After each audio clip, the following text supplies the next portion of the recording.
Well, today it's my pleasure to have Ken Fritts from Goodfellows joining me, a long-term customer of AGTEK.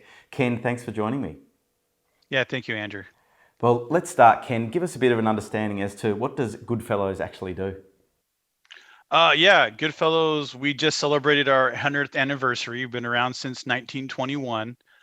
We do heavy civil construction in the western states, Washington, Oregon, California, and we also do construction work in Hawaii. Primarily, it's grading and paving work, and it's helping out build everything from roads to campuses to levees, dams, whatever grading needs to be done out there. Goodfellows has been a long-term customer of AgTech. How are you actually using the AgTech solutions? Yeah, so we do primarily work in three different areas where we use the AgTech product. The first is a traditional takeoff for estimators. So this is pre-bid work we don't have. We do the quantity takeoffs using the AgTech system to get, the volume of dirt and all the areas that we need to give to the estimator so they can price out the work. We also use the AgTech system to build GPS models. So once we get the work, we have to go out and build it. We use the AgTech system to build our GPS models to deploy out on GPS rovers so that we can build the work. And while we're building the work, we use the AgTech system to do updated quantities. So, we'll go out and do a topo, or we'll fly the site with a drone, and we'll take that data and we'll come up with a current dirt number so that the field teams are aware of where they're at on the job site. So it's kind of a threefold process: get the work, provide data so we can build the work, and then support the work as we're building it. Can you manage a team of workers that are charged with producing effective takeoffs? What are some of the challenges that you see out there in producing effective takeoffs, and how is AgTech helping you overcome some of those challenges? So I think the way I look at a takeoff is the goal is to produce a product, a takeoff, which will be used by an estimator to bid the work. And if you think about engineering sense, we start with raw data. In this case, it's plans or information of what they want to build. The challenge is we don't always get consistency on that data. Sometimes we get plans that are finished, pretty well. We get some plans that are still early. We even get some budget plans where it's a single sheet. And we have to take that information and try to get as much data out of it as we can. The goal should be, hey, given this raw material of data, how can you get the most out of it so we can give it to an estimator in a takeoff report or information so they can bid the work? Where the AgTech system really helps is it's really good at bringing in different types of data. We can bring in PDF data from plans. We're able to bring in CAD data if we're lucky to get a CAD file. We've gotten data in XML format from many Department of Transportations here. So we bring that in and help. And we've even gone as far as taking just, aerial pictures off of Google Earth, for example, and bringing that in to use that as a way to take off, demolition quantities or other derived quantities. We need a tool to help take that data and move it along to get to the desired product. And AgTech helps us do that. It's our primary tool in our tool chest of tools to get that product built. Can you manage a team of workers that are using AgTech? How easy was it for them to learn how to use AgTech and then use it on a day-to-day basis? So the team I have has a varied amount of experience. I have some people that are 20 years plus in our industry, and I have some people that are just months.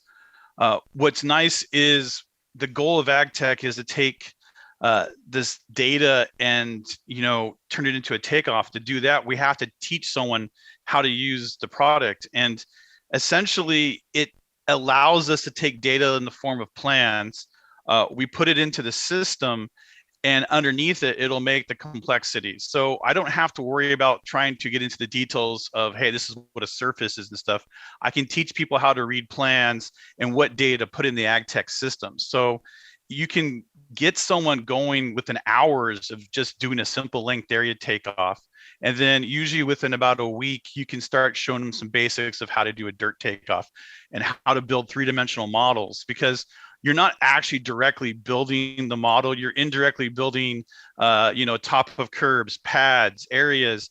Indirectly behind that, the scenes, AGTEK's doing the hard work of figuring out what the tri-mesh model is going to look like to compare it to, the other tri-mesh model that you don't see. And that's what's nice about it. It simplifies what would normally be a really complex thing into something really simple and easy to do. You're actually teaching AGTEK what you want it to do, and then it understands, top of curbs, pads, areas, and it actually does the tri-mesh model and the surfacing for us. And then on top of that, we can easily gut out subgrade sections, stripping areas. And so it really simplifies the process, and it makes it really easy to get results quick. Well, AGTEK has recently integrated the Gradeworks module with the materials module, and that is something that you've adopted at Goodfellow Brothers, Ken. What have the benefits been as a result of now that integrated solution? Yeah, so the benefits, I think that there's two big ones. The first one is that before there was two different programs. If we wanted to do a linked area program, we would have to run the materials program. It was a separate program, separate data file. And then if we did a dirt file, we did it in earthwork. And again, separate program, separate file. With Gradeworks integrating materials as part of it, you're usually using one program and you can switch modes with one button. So I can be working on a dirt takeoff and I can switch over and work on some length area, and I could use the data right there from the dirt in my length area. Likewise, if I wanted to, I could start my length area first. And if I wanted to, I could switch over to the dirt side of Gradeworks and start integrating what I did in the length area. So I'm really working on two problems in one software now. So it speeds up having to just switch between the two different modes instead of having to have two different files. The other benefit is it gives us a lot of choices in our workflow. I mean, some jobs are better where we do dirt first and then we'll do the length area takeoff. Whereas some situations, you really want to start with your length area takeoff first and then move to your dirt. And now with the new Gradeworks and how it's integrated with materials in that one product, we can decide for ourselves how we flow our takeoff and our work. And it's been a huge benefit for not only just for our deadlines, but just the flexibility of how we do our job. Can we often talk about improved workflows, which leads to increases in productivity and, of course, profits? Do you think AGTEK is helping you at Goodfellow Brothers really meet some of those challenges? Yes, definitely. For us, we use the product in three different ways at three different parts of the business, to get work, to help construct the work, and to track the progress. So, we'll do a takeoff in earthwork and the length area in earthwork. Now when it's merged together, we have them both together to overlay it and look at it. And then when we go to build the model, we also build it in AGTEK. So we're using the same technology for the takeoff to build the GPS model, which is, essentially a perfect version of the design layer in AGTEK. And then when later on we do some field topos, we can bring in that data into AGTEK. And now you're taking what you did at the takeoff level with the model building level, and now the field provided drone data, and you're merging it. If we didn't have a product that can handle all three types at three different stages across, months or years, it would be a lot more extra work to have to, change the data to make it fit different programs. For I don't have to have three different programs, one for takeoff, one for model building, one for running some topos. I just use the one product. And because my whole team supports and works in that environment, it's easy to align our work so that, hey, in the future, if I need subgrade for this road job, I know I have a takeoff. I can go pull in that data, put it underneath my GPS model, and put that on top of my OG from the drone, and I can get a dirt calc. So we have saved an enormous amount of effort and time, and we stopped a lot of redundant building of work in what we do, because we have one product that can handle all three parts of supporting digital data. Ken, we're seeing widespread use of drones now in the civil construction area. How are you using drones in your workflows?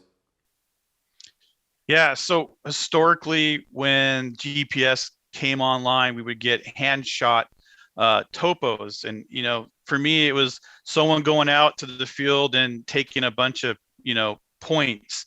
They would get thousands of points, and they would try to hit the high points, the low points, and try to make the best surface. But the complexity of what a job looks like, the amount of work we do out there, a couple of thousand points won't catch everything, but it'll get you close enough. Now with drones, we have the ability to take a small little portable helicopter, put it up in the air, and take millions of points in 20, 30 minutes. So we get these monster files in the neighborhoods of 5 to 6 gigabytes of lidar data, and it's just millions upon millions of points. I think the last file I handled was in the 15 million points, whereas before it was only maybe a couple hundred points.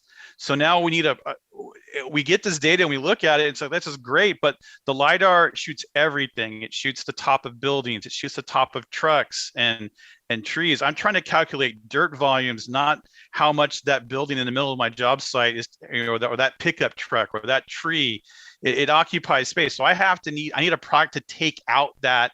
So I'm only calculating the dirt part. So I need to be able to do that. And Gradeworks takes the lidar data, it brings it in. I can put it on top of the aerial picture. So when I look down, I can see, oh, look, this is a truck. I'm going to take those points out. Oh, look, that's a tree. That's a building.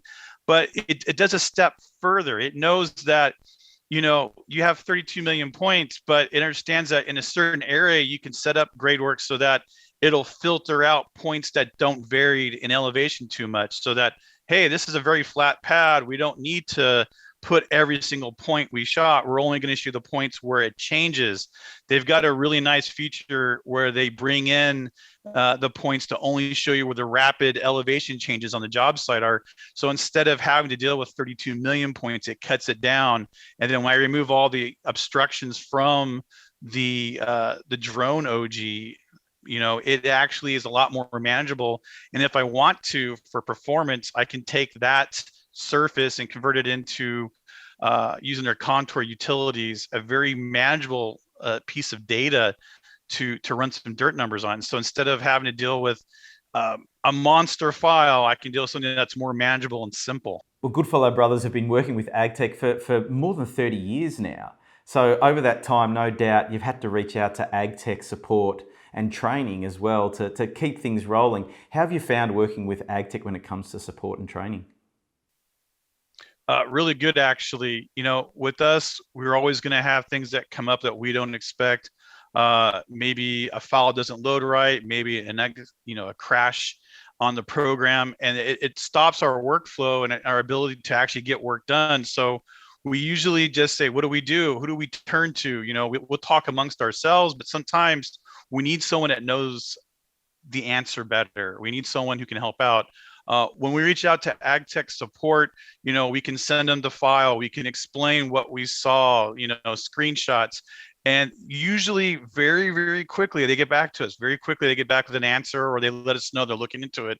And they've helped solve some tough problems. Why a file didn't load? Hey, this file got corrupted. Open up a new file, re-import it, such and such. And I think what's nice about the AGTEK support is their quick response, their personal response.